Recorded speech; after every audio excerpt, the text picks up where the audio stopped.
जय श्री महाकाल। जय श्री महाकाल। दोस्तों, आप सभी का बहुत बहुत स्वागत है आपके अपने चैनल में।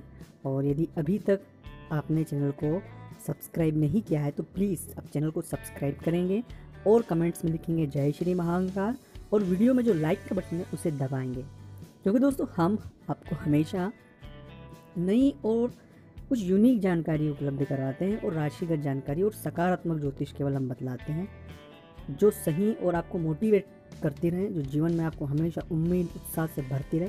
बस यही हमारा कार्य है दोस्तों। तो इस वीडियो में हम बात करने वाले हैं एक बहुत अच्छे टॉपिक पर कि जब जो होना है वो होके रहेगा। जो होना है वो होके रहेगा। इस बात को लेकर मैं आज इसलिए चर्चा कर रहा हूँ कि बहुत से लोगों के मैंने कमेंट्स पढ़े हैं, वो कहते हैं कि हमने अभी तक जीवन में कभी कोई अच्छा दिन देखा ही नहीं। दूसरी बात है, हमने कब दिन पलटेंगे। मैं बहुत बुरे हालात दौर से गुजर रहा हूँ और कई सारी परेशानियाँ वो अपने बारे में लिखते हैं। देखिए, आपकी कोई भी परेशानी हो, आप अगर इस वीडियो को पूरा देखते हैं आपकी राशि के लिए, तो मुझे जहाँ तक यकीन है कि अगर आप इन चीज़ों को फॉलो करेंगे तो 15 से 20 दिन के अंदर अंदर आप इन चीज़ों से बाहर आएंगे। पर शर्त है कि जिस तरीके से आपको बताया जाए उस तरीके से आप करेंगे। पहली बात है दोस्तों, होता यूँ है कि हम जो घटनाएं हमारे साथ घटित हो रही है उसमें कुछ हमारे व्यसन और आदतें जो हैं वो बहुत बड़ी दोषी हैं। और जब हम छोड़ना चाहते हैं, जब बहुत कुछ बात बिगड़ जाती है, तब हम कहते हैं कि हम इसे अब छोड़कर एक नई शुरुआत करेंगे।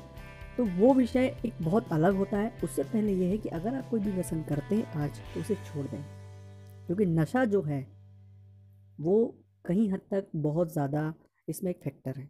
मैं इसमें एक बात और ऐड करना चाहता हूँ कि आप अगर प्रोफेशनल, आज का एक जो दौर है उसमें यूँ कहा जाता है कि अगर प्रोफेशनलिज्म इतना हावी है कि उसमें ये सब चीज़ें करना पड़ती है। बहुत से लोगों के कमेंट्स है, बहुत से लोगों के तर्क भी होंगे, तो वो केवल एक हद तक रखें। आप तो बेहद हो जा रहे हैं। मैं मानता हूँ कि जितना पेट को लगेगा आप उतना ही पिएंगे ना, या उतना ही खाएंगे, उससे ज़्यादा नहीं खा सकते। तो उसकी एक लिमिट होती है, उस लिमिट के दायरे में रहें। यहाँ पर एक टेक्निकल बात नहीं बताया, पर खासकर मैं पहली दावा यही करता हूँ कि प्लीज़ आप इन चीज़ों को छोड़ दें। मैं मुद्दे से भटक रहा हूँ, इसलिए आपको वापस मुद्दे पे लाता हूँ। दूसरी बात है कि जो घटनाएं जीवन में हमारे घटित हो रही हैं, जितनी चीज़ें घटित हो रही हैं, उन सभी को भूल कर एक बार आप गीता का अध्ययन करें। पूरे 18 अध्याय पूरी शांति के साथ, पूरी ईमानदारी के साथ उसका अध्ययन करें। भाव ये होना चाहिए कि ईश्वर जो है, परमपिता ईश्वर हमें कुछ कह रहा है, या कुछ बात जो कह रहा है उसे मैं सुन रहा हूँ। उस भाव से आप पढ़ें। जब आप गीता पढ़ेंगे, इस भाव से पढ़ेंगे, तो आप पाएंगे आपका मन, आपका मस्तिष्क, आप सब कुछ सकारात्मकता से भर जाएंगे। ये उसकी पहली सीढ़ी है, जो सीढ़ी मैं आपको बता रहा हूँ कि आप मन मस्तिष्क सब सकारात्मकता से भर जाएगा। जो चीज़ें आपको नेगेटिव लग रही थी वो पॉजिटिव लगने लग जाएगी, अगर आपने सही तरीके से उन चीज़ों को पढ़ा होगा या अपनी गीता को सही तरीके से अध्ययन किया होगा। तो एक हिंदी, हर भाषा में जिस भी उपलब्ध है, भाषा में, आप सब ले भाषा सकते में। हैं। तो पहला, आपने जो मैंने बताया आपको गीता के 18 अध्याय का अध्ययन करना है, उसमें से जो भी अध्याय आपको अच्छा लगे, 18 में से अगर आप पूरी ईमानदारी से पढ़ेंगे तो आपको ज़रूर उसमें से 7वां अध्याय या 11वां अध्याय या 13वां, कोई सा भी अध्याय आपको बहुत अच्छा लगेगा, जो आपके मन को प्रफुल्लित करेगा, आपके मन को एक बल देगा, जो सबसे महत्वपूर्ण बात है। तो आप उसको कंटिन्यू पढ़ना शुरू कर दें। आप एक बार 18 तो पूरे पढ़िए। अब आपके पीछे एक प्रश्न भी होगा कि आप 18 अध्याय जो है वो कंटिन्यू पढ़ें, या एक एक करके पढ़ें, या दो दो पढ़ के करें, तीन तीन कैसे पढ़ें।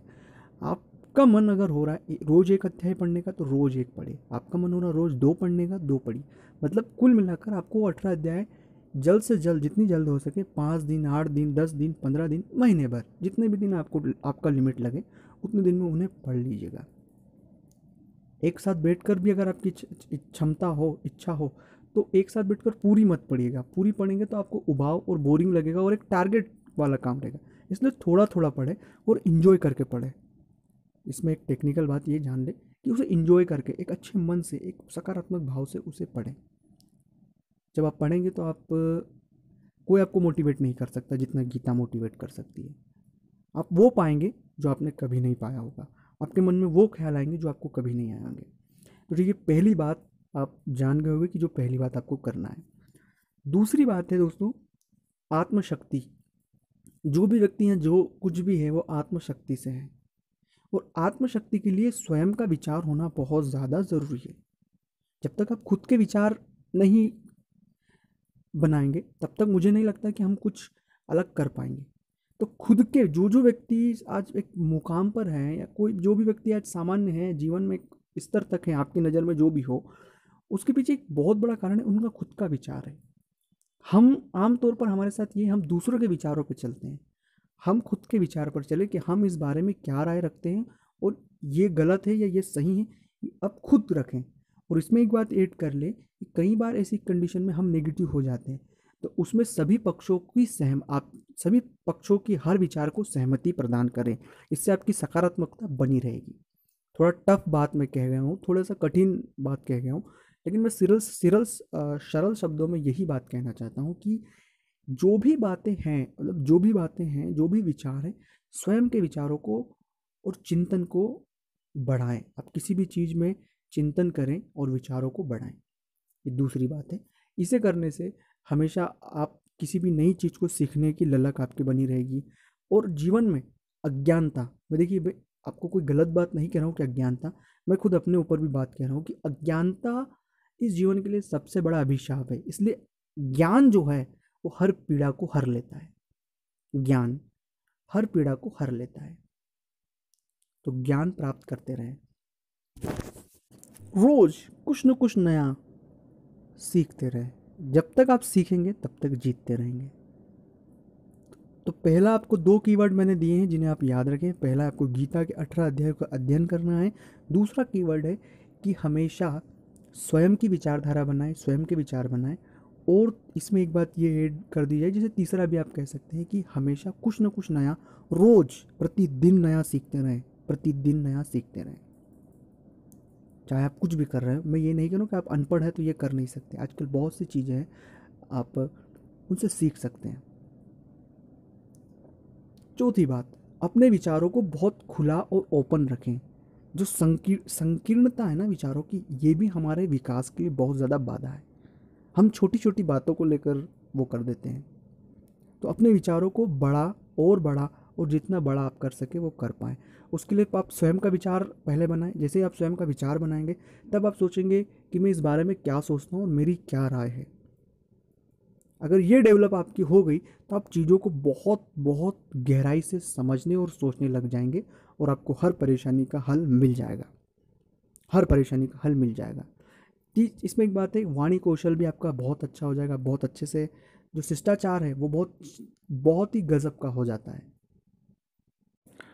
तो ये बातें थी। तो मैंने इस पार्ट, वीडियो बहुत लंबा हो रहा है, तो मैं चाहूँगा कि इस पार्ट में इतनी बातें काफ़ी है अभी के लिए। मैं अगला पार्ट आपके लिए बहुत जल्द उपलब्ध कराऊँगा। तब तक आप चैनल को सब्सक्राइब कर लें और कमेंट्स में जय श्री महाकाल लिखें।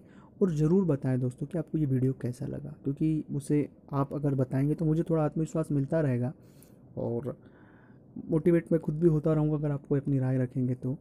बस दोस्तों, ये बातें आप करते रहें। मैं आपसे वादा करता हूँ कि आपको बहुत फ़ायदा होगा। हर परेशानी का हल आपको मिल जाएगा।